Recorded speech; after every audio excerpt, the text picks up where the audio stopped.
In 1868, a new generation of rulers decided that the time had come for Japan to make contact with the outside world. And with the arrival of the first foreign traders from the West, things began to change.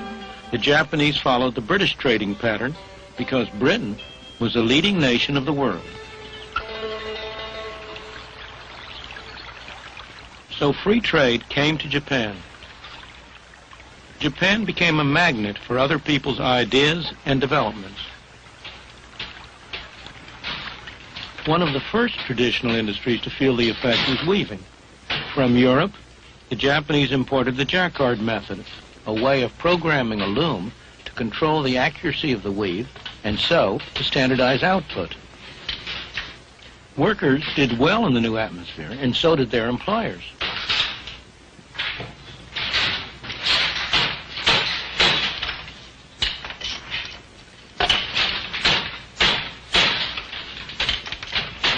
The adoption of mass production techniques meant that workers were able to move out of the traditional industries and into the new industries, which all added to the trade boom.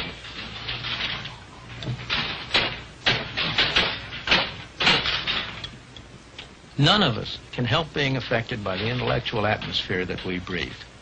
In the middle of the 19th century, when Japan ended her self-imposed isolation and entered the modern age, it never occurred to her leaders to follow any other course than that of free enterprise and free markets.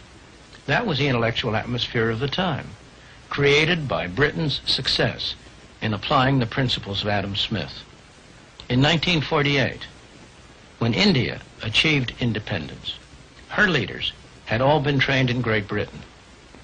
They had sat at the feet of Harold Laski and his associates at the London School of Economics, or of their counterparts at Oxford and Cambridge. It never occurred to them to follow any other course than that of central planning and government control.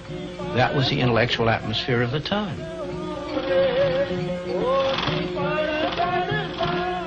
And the intellectual seed took root. As it grew, it needed to be honored, even worshipped.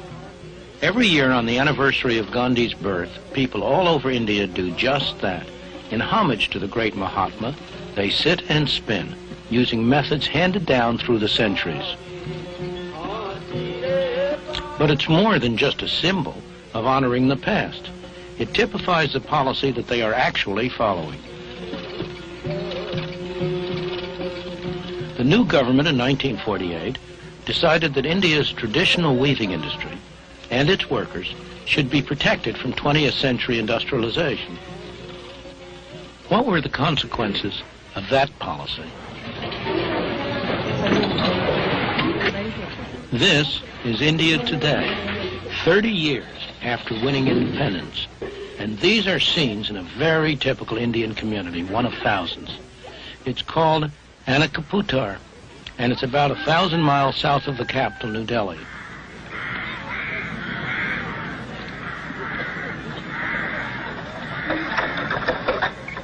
This is not the kind of life the government intended to perpetuate, but it is one result of their policy. By subsidizing the cotton that the villagers spin and the cloth that they weave, they made it difficult for modern industry to develop.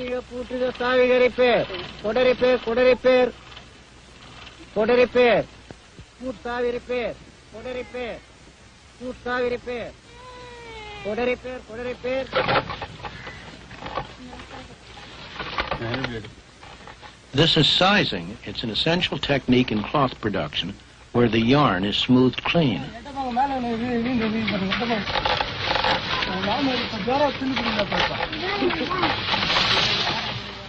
A modern machine could do the same thing in 1/100th of the time.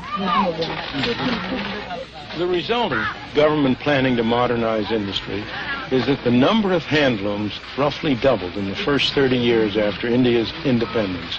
Today, in thousands of villages throughout India, the sound of handlooms can be heard from early in the morning till late at night.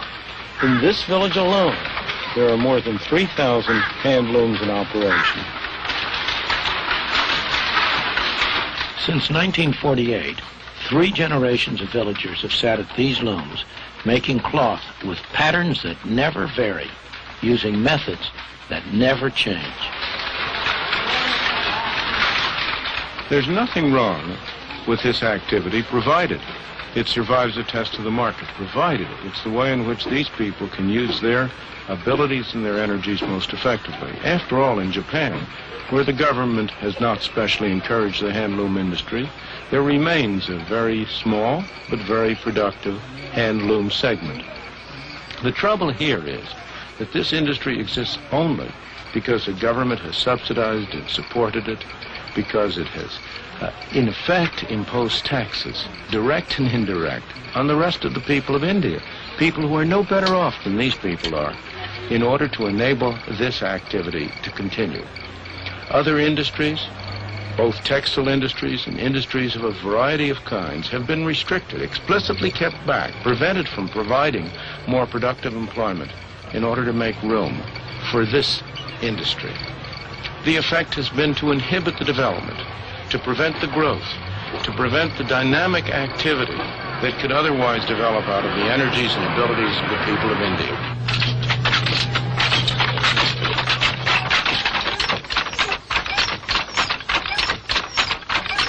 This looks like a factory, but it's also home for the people who work here. When they're not sitting at their looms, they eat and sleep in a corner of this hut.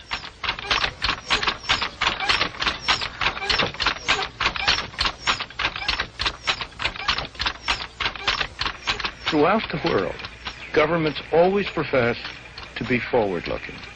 In practice, they are always backward-looking, either protecting the industries that exist or making sure that whatever ventures they have decided to undertake are encouraged and developed. This occurs at the expense of the kind of healthy development of new, dynamic, adaptive industries that would surely occur if the market were allowed to operate freely. If it were allowed to separate out the unsuccessful ventures from the successful ones, discouraging the unsuccessful and encouraging the successful.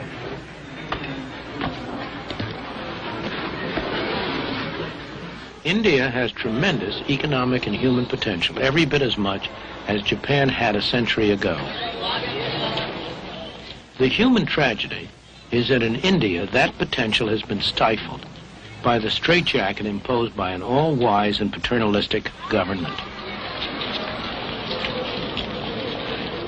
Central planning in practice has condemned India's masses to poverty and misery.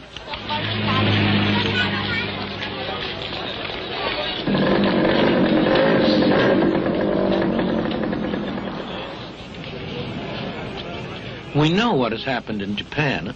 Free trade set off a process that revolutionized Japan and the lives of its people. Improvements in material well-being went hand in hand with the elimination of the rigid social structure of a century ago. It's no accident. As always, economic freedom promotes human freedom. And in the meantime, what has happened to the Japanese weaving industry?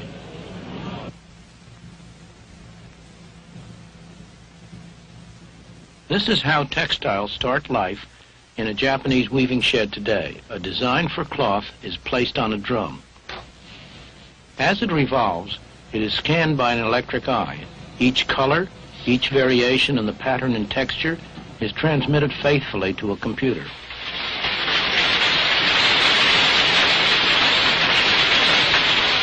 It's all that the modern loom of Japan requires.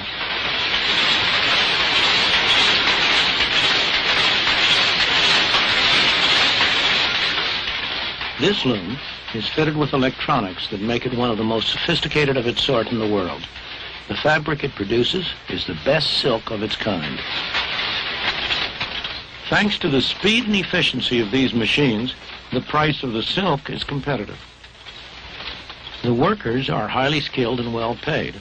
With the new technology, there's very little a loom like this cannot produce. This piece will become the sash of a traditional bridal gown.